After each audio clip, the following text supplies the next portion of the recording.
Hello, my name is Hannah McDonald Danaker, and I wanted to share a resource with you about how to set goals moving into 2024.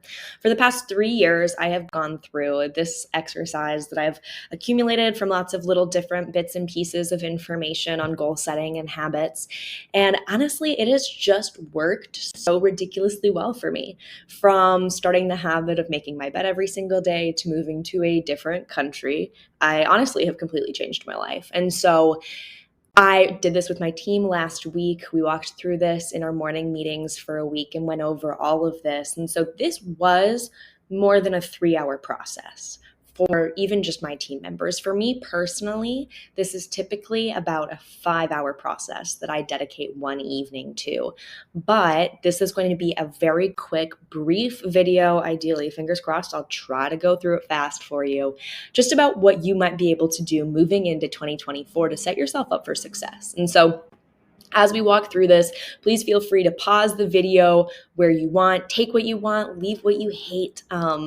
Tell me or don't tell me, whatever works. So the areas that we're going to talk about evaluating: relationships, finance, career, leisure, health, education, and self.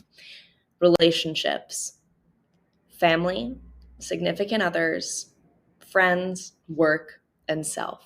So we're going to talk about self twice here. We're going to start by talking about it and end by talking about it. These are your goals, right? So it's really easy to think about all of these goals as being dedicated to you, but realistically, they're not. These goals are dedicated to other people that you want to do things for, but you are really important.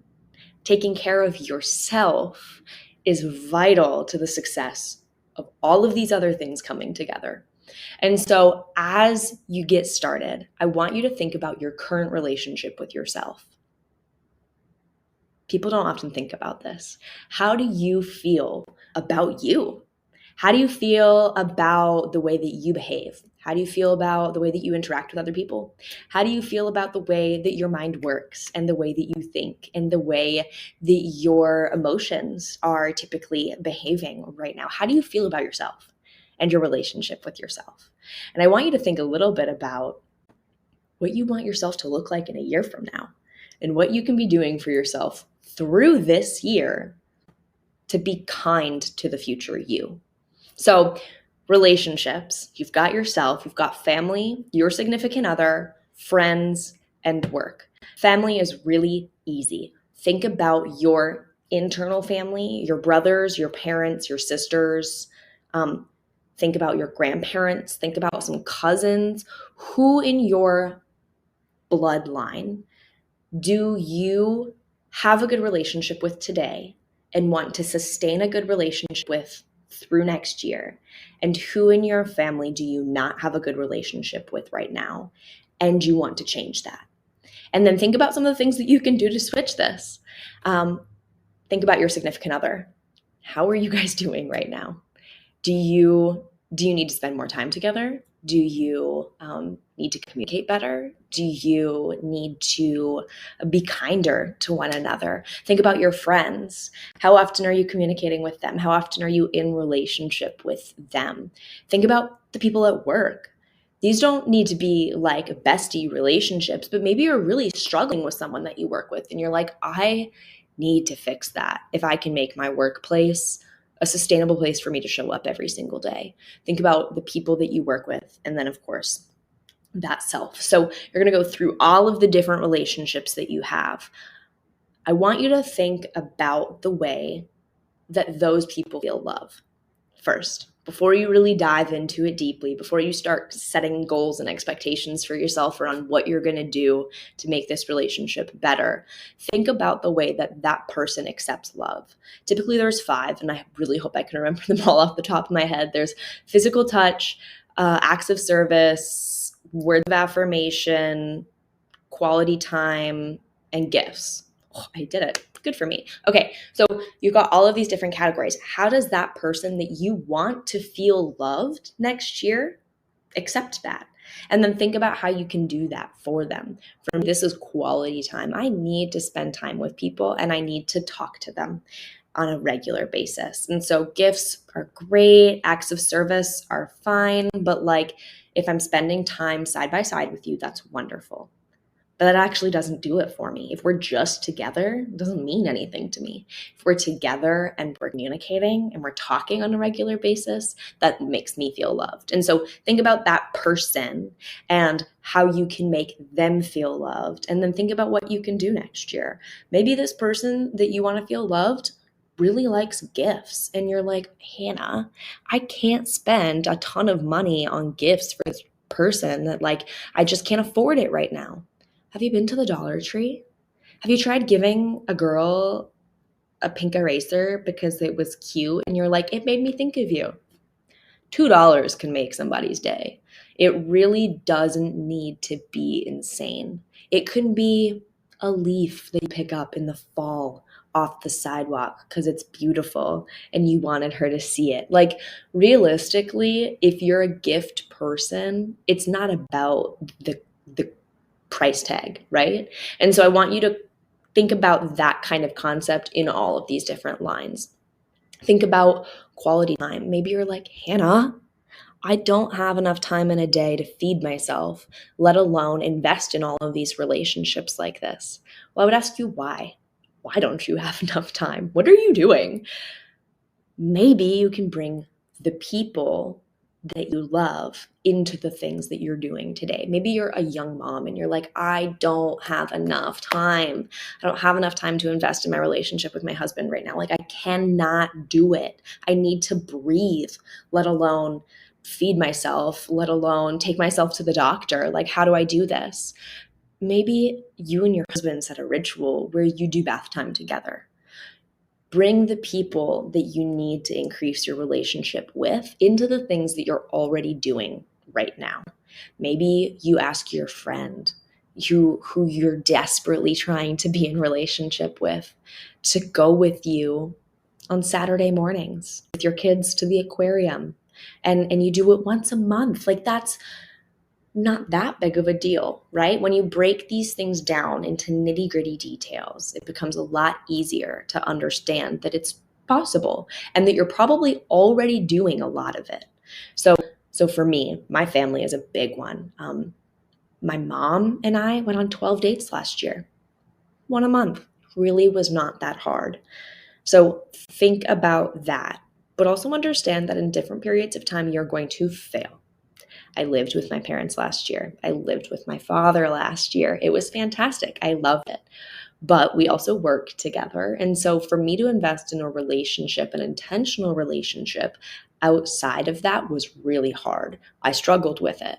And so for my mom, it was easy. We didn't work together at that time. We needed to invest in it. For my dad, I was like, I don't want to do it. I was like, I just want to lay in bed. We just talked about work. It was a challenge. It was hard, right? So now I know at the end of last year that I need to invest more significantly in that next year so that I move away from this employer and into a father-daughter type relationship.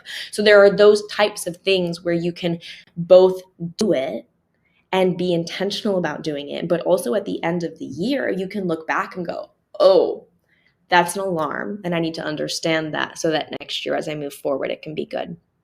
Okay, so relationships, finance, income, savings, and spending habits.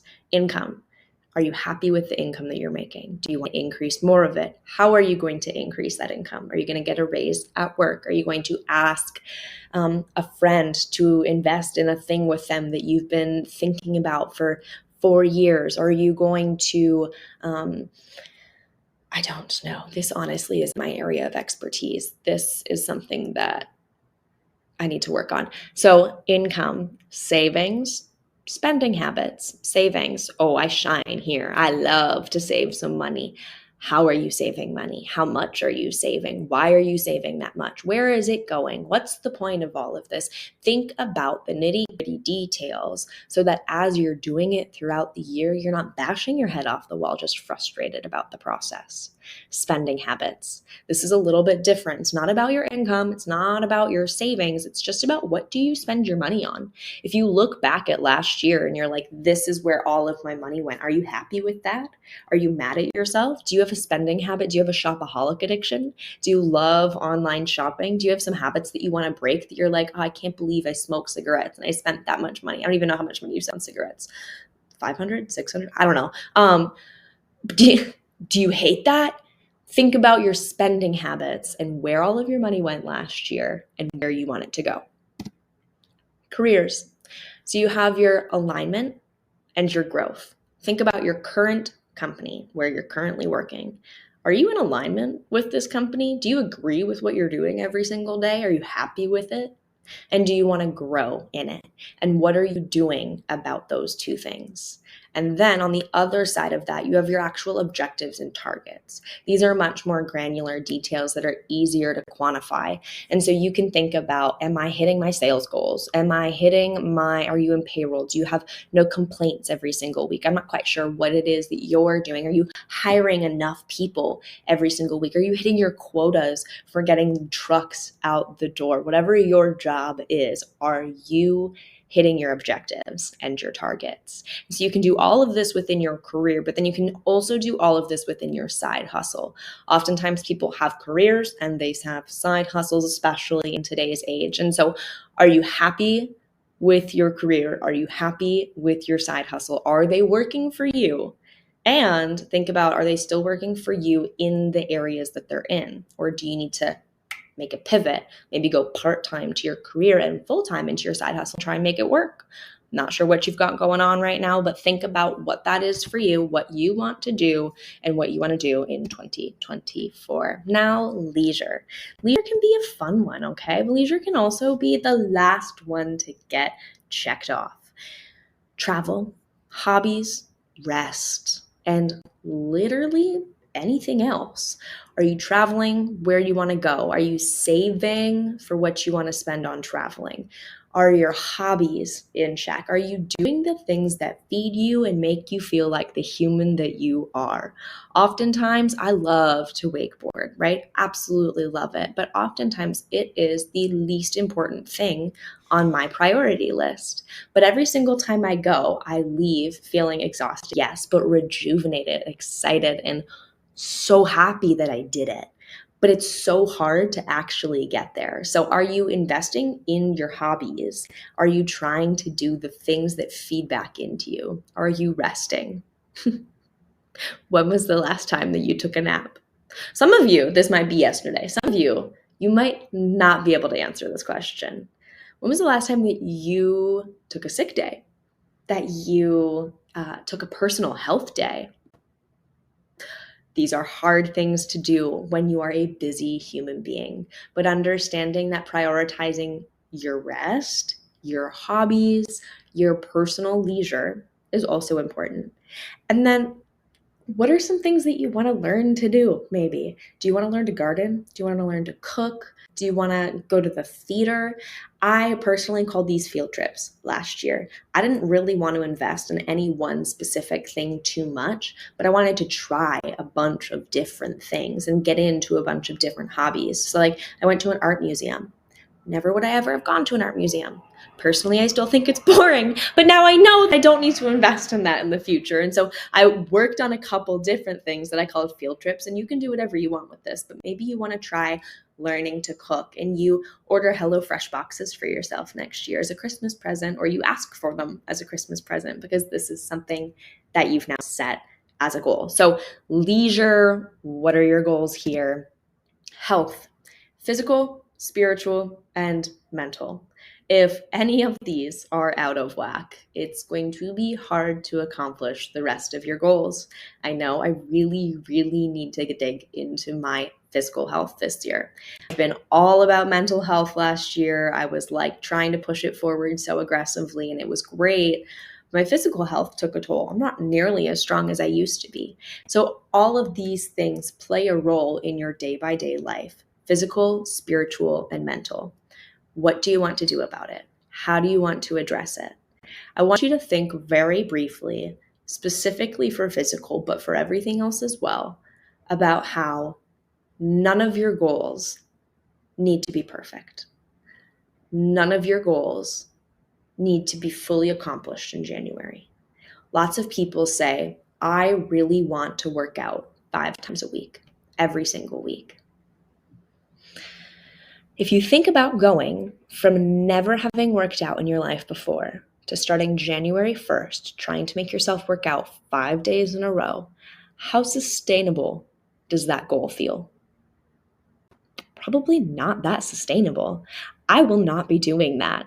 What I will be doing is trying to go to the gym twice a week, trying to go work out at the wakeboard park and wakeboard once a week. That's 3 physical activities. That's perfectly reasonable. And you see how I'm stacking some of these goals from this category into my leisure category. One of my goals is to get back on a wakeboard and to get better than I was when I stopped. I'm quite worse than I was when I stopped a little while ago. I need to get back into it.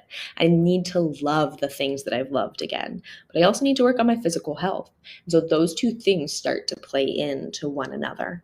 So what are you going to do this year? Probably don't start January with the final goal at the beginning. Work your way up. I don't know how else to say that. It was a weird way to say it, but whatever. Education. Personal, institutional, and group. Are you getting the education that you want at home in your personal life? For me, I said last year that I wanted to read 2 books a month. One that I would really enjoy, that was a fiction, enjoyable, easy to read novel, and one that was educational. And sometimes I didn't really want to do the educational one. So instead, I read Little Women and, oh my gosh, Alice in Wonderland and Frankenstein and some classics that I was like, I never read these. It would be good for me to read these, but I don't really want to read a book on what it is to be a Gen Z right now because I'm tired of it. And that is perfectly reasonable. Sometimes when you're pushing yourself at this speed, when you're going so fast, it's easy to get tired. Don't forget to have grace with yourself as well as you're moving through this process. So what are your personal goals? What are your institutional goals? Are you in school? Are you trying to get your MBA? Are you trying to graduate high school? I don't know. I don't know where this is landing right now. What are you trying to do? And then group. Maybe you want to invest in some group education. Maybe you want your family goals to tie up to your education goals, and you can create a book club with your cousins, or do summer school with your kids, and maybe you actually pick up a booklet this year when your kids are going through summer school and you try to teach yourself something, try to show them the benefit of doing it. I don't know what this is going to look like, but there's a couple different ways that you can think about your educational goals here. And now finally, we're going to finish it off with yourself. When was the last time that you went to the doctor? When was the last time that you went to the dentist? When was the last time that you got your eyes checked? I haven't done that in like 4 years. That's on my list to do this year. But understanding that you set appointments for other people, maybe you're making sure you're checking out and caring for someone else's health. But it's really easy to neglect yourself again when you get busy. So make sure that you're setting your own appointments, you're actually attending them. Are you wearing clothes that fit your current body? This is something that's so easy to neglect, to get smaller, to get bigger, to wear something that's a little too big, to wear something that's a little too small, to make yourself uncomfortable because you just can't find the time to get out there. If you don't feel comfortable in your clothing, you're not feeling your best. Think about these little types of nitty-gritty things that you're neglecting yourself because you're busy. Maybe it's a very simple example. I use mascara until the very last drop. And I forget that if you buy a new one, it applies properly.